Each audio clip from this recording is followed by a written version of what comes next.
자, 여러분. 1922년 3월에 독일로 가봅시다. 미넨에서 북쪽으로 70km 떨어진 숲속 눈보라가 휘몰아치는 곳에 세상과 단절된 농장 하나가 있었습니다. 그곳의 이름은 힌터카이페크. 마을 사람들은 이 농장을 불길하게 여겼습니다. 뭔가 음산했거든요. 6명의 일가족이 살던 이곳에서 독일 범죄 역사상 가장 이해할 수 없고 소름 끼치는 살인사건이 발생합니다. 사건의 전조는 며칠 전부터 시작됐습니다. 가장인 안드레아스는 눈밭에서 이상한 걸 발견해요. 숲에서 집으로 들어오는 발자국은 있는데 나간 발자국이 없는 겁니다. 이상하죠? 누군가 들어왔는데 나가지 않았다. 그럼 그 사람은 지금 어디 있을까요? 네, 바로 농장 안에 숨어 있다는 뜻이죠. 밤마다 다락방에서 쿵 발자국 소리가 들렸습니다. 가족들은 쥐라고 생각했지만 쥐가 발자국 소리를 낼 리가 없잖아요. 심지어 우편 배달부도 모르는 낯선 신문이 발견되기도 하고 집 열쇠가 감쪽같이 사라지기도 했습니다. 누군가 그들을 지켜보고 있었던 겁니다. 사건 당일 새 하녀 마리아가 도착했습니다. 전임 하녀가 집에 귀신이 있다며 도망친 지 6개월 만이었죠. 안타깝게도 그날은 그녀의 첫 출근이자 제삿날이었습니다. 3월 31일 금요일 밤 폭풍우가 몰아치던 시각 가족들은 무언가에 홀린 듯 하나둘씩 헛간으로 걸어나갔습니다. 무엇이 그들을 밖으로 불러냈을까요? 가축의 울음소리? 아니면 낯선 이의 목소리? 문을 열고 들어선 순간 어둠 속에서 거대한 그림자가 일어섭니다. 흉기는 농장에서 흔히 쓰는 곡괭이. 범인은 망설임 없이 아주 정확하게 그들을 가격했습니다. 아내, 딸, 손녀까지. 그들은 비명을 지를 새도 없이 차례대로 헛간으로 들어가 목숨을 잃었습니다. 부검 결과가 충격적입니다. 7살 난 손녀는 직사하지 않았어요. 가족들의 시신 옆에서 몇 시간 동안 공포에 떨며 자신의 머리카락을 쥐어뜯다 숨을 거뒀습니다. 광기는 헛간에서 멈추지 않았습니다. 범인은 집 안으로 들어와 첫 출근한 하녀와 침실에 있던 아기까지 찾아냅니다. 이제 막 2살이 된 아기 요제프.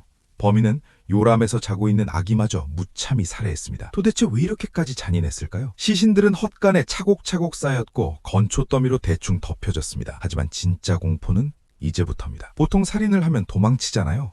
그런데 이 범인은 도망치지 않았습니다. 시신들이 있는 그 집에서 며칠 동안이나 더 머물렀어요. 부엌에서 밥을 해먹고 빵을 자르고 난로에 불을 지폈습니다. 벽 하나를 사이에 두고 시신들이 썩어가고 있는데 말이죠. 심지어 그는 꼬박꼬박 소들에게 여물을 챙겨주었습니다. 살인은 저질렀지만 손은 굶기면 안 된다. 이 기이한 여유, 소름 돋지 않나요? 4일 뒤 우편물이 쌓이는 걸 이상하게 여긴 이웃들이 농장을 찾았습니다. 문을 부수고 들어갔죠. 그리고 그들은 헛간 구석에서 지옥을 보았습니다. 수사가 시작되었지만 단서는 너무나 모순적이었습니다.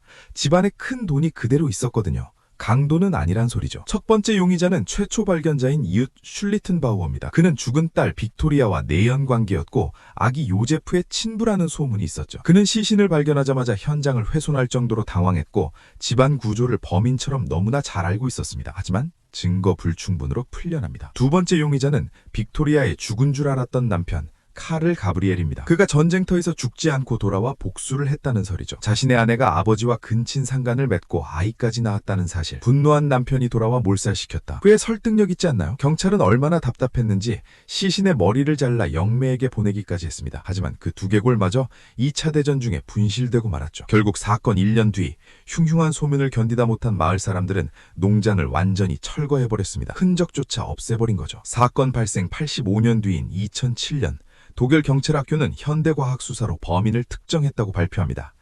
하지만